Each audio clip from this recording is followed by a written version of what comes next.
Start recording करते हैं और सीधे हम अच्छा यहाँ नहीं हमको पढ़ाना है, आज ये शुरू करना है। तो नमस्कार साथियों, शिक्षा शास्त्र की एक और क्लास में आप सभी का स्वागत करता हूँ। मेरा नाम है अनिकेत। चैनल पर जितने भी लोग नए हैं चैनल को जरूर लाइक सब्सक्राइब शेयर करें, क्योंकि इस पे शिक्षा शास्त्र विषय से जुड़ा टॉपिक अपडेट होता रहता है। तो लास्ट क्लास में हम लोगों ने फिलोसफी का कॉन्सेप्ट समझ लिया था कि फिलोसफी या दर्शन कह सकते हैं क्या होता है, और इसके हमने दोनों दृष्टिकोण देख लिए थे। एक जिसमें फिलोसफी यानी हमने पाश्चात्य पॉइंट ऑफ व्यू देख लिया था, और दर्शन अगर हमने कहें तो हमने भारतीय पॉइंट ऑफ व्यू देख लिया था। अब इसी चीज को क्लास शुरू करने से जो प्रॉपर होगा कि आप जो इसके दर्शन से पढ़ेंगे, थोड़ा उन पे हम चर्चा कर लेते हैं तो वो समझने में आसान होगा। तो अगर हम बात करें जब हम इसको पढ़ना शुरू करेंगे तो यहाँ पे हमारे पास दो तरह के स्कूल थॉट्स हैं। एक भारतीय परंपरा के हैं, और एक हम अगर कहा जाए तो पाश्चात्य परंपरा, या कह सकते हैं कि विदेशी या फॉरेनर, जो आपको सही लगे। पर आप जब एग्जाम हॉल में लिखिए तो पाश्चात्य शब्द का प्रयोग करें, वो ज़्यादा अच्छा रहेगा, और यहाँ पे भारतीय। तो जब हम अगर बात करते हैं, शुरुआत करते हैं अपने ही हम परंपरा से बात करते हैं, तो हमारे पास यहाँ जो मूल आती है, मूल 6 दर्शन है। सबसे पहले इसमें से हम सांख्य दर्शन आता है, जिसके प्रणेता आचार्य महर्षि कपिल है। ठीक है। और इस दर्शन, यार ये समस्या क्यों नहीं सुलझती, कपिल जी हैं। और इसके बाद अगर खासियत कहा जाए तो ये भारत का सबसे प्राचीन दर्शन है। ठीक। इसी तरह सांख्य के बाद जो पीजी के बच्चों को ध्यान देना पढ़ना होता है, यूजी के बच्चों को नहीं इतना पढ़ना होता है, योग आ जाता है। और लास्ट में आप पढ़ते हैं वेदांत दर्शन। सॉरी, यहाँ ये होना चाहिए, ये नहीं, वेदांत दर्शन। ठीक। तो ये तीन फिलोसफी आपको नेट या एमएड या एमए के दौरान मिनिमम तीन तो आपको कम ज्यादा भी हो सकता है। तो खैर उन पे हम बाद में डिस्कशन करेंगे, ये हमारा भी टॉपिक नहीं। हम आते हैं सीधे पाश्चात्य दर्शन परंपरा में, जहाँ पे आपको स्कूल ऑफ थॉट्स कह लीजिए, स्कूल ऑफ फिलोसफी कह लीजिए। तो टोटल 6 फिलोसफी है, एट मिनिमम तो 5 तो पढ़नी है, लेकिन हम 6 लेके चलते हैं कि छूटना नहीं चाहिए। कुछ जगहों पे अलग होता है। जैसे अगर हम बात करें तो सबसे पहले आदर्शवाद यानी आइडियलिज्म हो जाता है आपका। उसके बाद आपका प्रकृतिवाद आ जाता है, नेचुरलिज्म हो जाता है। ठीक। और ध्यान देना, इन सभी के आपको फाउंडर्स भी पढ़ने हैं। ठीक है। प्रकृतिवाद के आप क्या आ जाएगा, यथार्थवाद। यथार्थ के बाद प्रयोजनवाद। प्रयोजन के बाद आपका आ जाता है अस्तित्ववाद, संकट वाला दर्शन। और कुछ जगहों पे सिलेबस अपडेट होता है तो वहाँ पे आपको मार्क्सवाद भी पढ़ना पड़ता है। तो ये मेजर 6 फिलोसफी हैं। हाँ, ओल्ड सिलेबस में 3 कंटेम्प्रेरी फिलोसफी भी थी, पर उनको हटा दिया गया। आप इनको स्कूल ऑफ थॉट्स कहिए, स्कूल ऑफ फिलोसफी कहिए, जो कहना है आप संबोधित कहिए, पर आपको ये 6 चीजें पढ़नी होती हैं। अब यहाँ पे एक चीज ये ध्यान देना है आपको कि ये जो 6 चीजें, 6 आपको थॉट्स पढ़ने हैं। जैसे अगर हम बात करते हैं आदर्शवाद की ही हम बात कर लेते हैं। ठीक। आइडियलिज्म की बात किया जाए अगर हम, तो अब जब कोई भी आप फिलोसफी पढ़ेंगे, चाहे फिर वो इंडियन पढ़े वेस्टर्न, तो कुछ पॉइंट्स होते हैं जिन पे आपको ध्यान देना ही पड़ेगा। सबसे पहले इनका प्रत्यय क्या है, या कह सकते हैं कि इनका कोर कॉन्सेप्ट क्या है। पहली चीज ये समझना है आपको, या और आसान शब्दों में कहा जाए तो आपको इनका अर्थ समझना है कि इनकी मीनिंग क्या है, ये कहना क्या चाहते हैं। चाहे यहाँ पे आदर्शवाद रख दीजिए, और चाहे हम अपनी भारतीय परंपरा में बात करें तो सांख्य दर्शन रख दीजिए। ठीक है।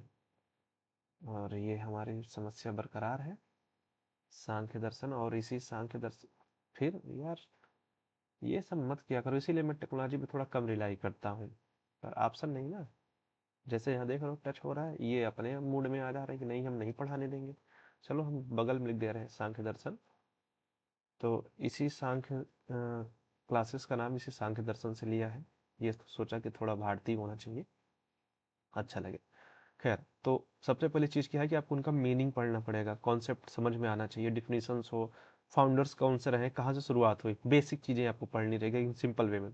फिर इसके बाद इसमें 3 चीजें आपको ध्यान देनी होगी किसी भी दर्शन के पढ़ते समय। तत्व मीमांसा उसकी क्या है, ठीक है, और उसकी ज्ञान मीमांसा क्या है,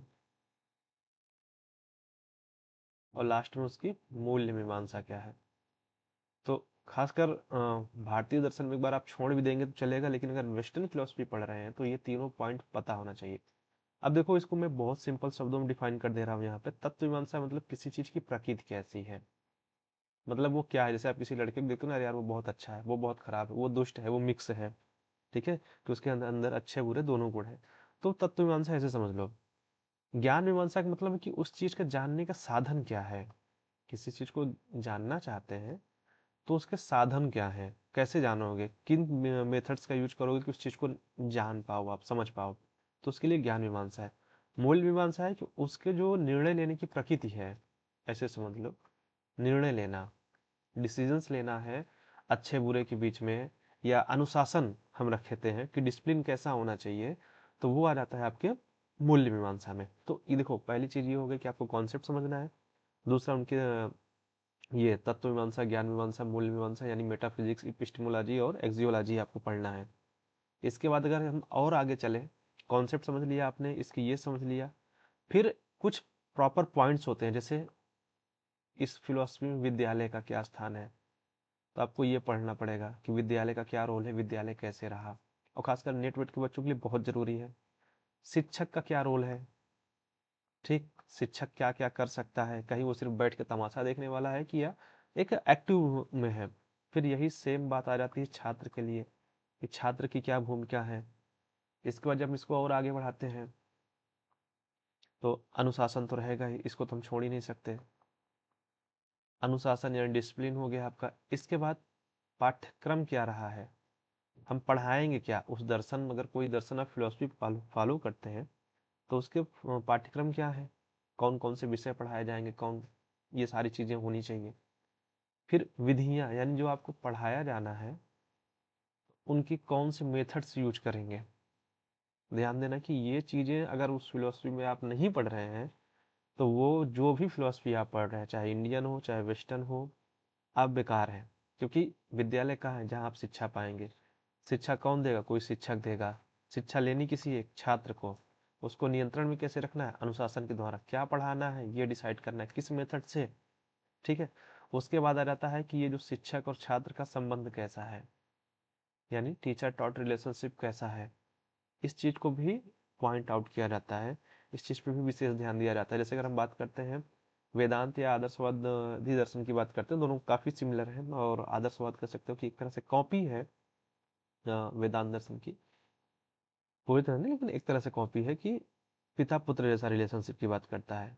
तो ये बेसिक पॉइंट है कि जब खासकर जब आप वेस्टर्न फिलोसफी पढ़ते हैं या वेस्टर्न स्कूल ऑफ थॉट्स पढ़ेंगे, तो ये बेसिक चीजें हैं कि जो इतनी चीजें अगर आप कोई भी क्लास देखिए, मेरी ही नहीं, अगर आप किसी की भी क्लास देख रहे हैं, तो अगर उसमें ये पॉइंट्स आपको नहीं मिल रहे हैं एटलीस्ट, कि आप उस फिलोसफी को समझने के लिए उसका कॉन्सेप्ट क्या है, मीनिंग क्या है, डिफिनेशंस क्या है, फिर उसकी तत्व मीमांसा, ज्ञान मीमांसा, मूल्य मीमांसा क्या है, फिर ठीक है, विद्यालय वहाँ पे रोल प्ले कर रहा है, बता रहा जा रहा है कि नहीं बताया जा रहा है, शिक्षक के बारे में बताया जा रहा है कि छात्र के बारे में बताया जा रहा है, अनुशासन, पाठ्यक्रम, विधियां, रिलेशनशिप्स कैसे, ये सब नहीं बताया जा रहा है, तो मतलब वो क्लास बेकार है, वो चाहे जिसकी हो। इसके बाद इसमें एक पॉइंट और फिर होता है ना कि इनके कुछ, हर दर्शन के अपने कुछ सिद्धांत होते हैं। तो मोस्टली वो डिस्क्रिप्टिव एग्जाम में लिखने के लिए आते हैं, लेकिन आपको बुक्स में मिलेंगे कि जैसे ब्रह्मांड स्वनिर्मित है, ब्रह्मांड अपने नियमों का पालन करता है। हर फिलोसफी के अलग अलग नियम है। जैसे अगर हम प्रकृतिवाद पढ़ेंगे, तो प्रकृतिवाद कहता है कि नहीं, सब कुछ प्रकृति की देन है, प्रकृति से उत्पन्न है, प्रकृति में ही जाएगा। अगर हम इंडियन फिलोसफी में बात करते हैं, तो हम ब्रह्म की बात करते हैं कि ब्रह्म से उत्पत्ति है और लास्ट में ब्रह्म में इनहेरेट हो जाएगा, समा जाएगा। तो ये एक बेसिक चीजें हैं कि जो आपको किसी भी क्लास में पढ़नी है। अगर इसको हम एक सिंपलाई, एक सीक्वेंस में कहा जाए, जैसे मान लो हम शुरुआत करते हैं आदर्शवाद से, तो सबसे पहले आदर्शवाद का हम क्या समझेंगे, हम समझेंगे इसका अर्थ, ठीक है, प्रत्यय या परिभाषा। फिर इसका हम थोड़ा सा हिस्टोरिकल बैकग्राउंड देखेंगे, या हम जानने की कोशिश करेंगे कि ये आया कहाँ से, इसके जनक या फादर कौन है, ठीक, फादर देखेंगे।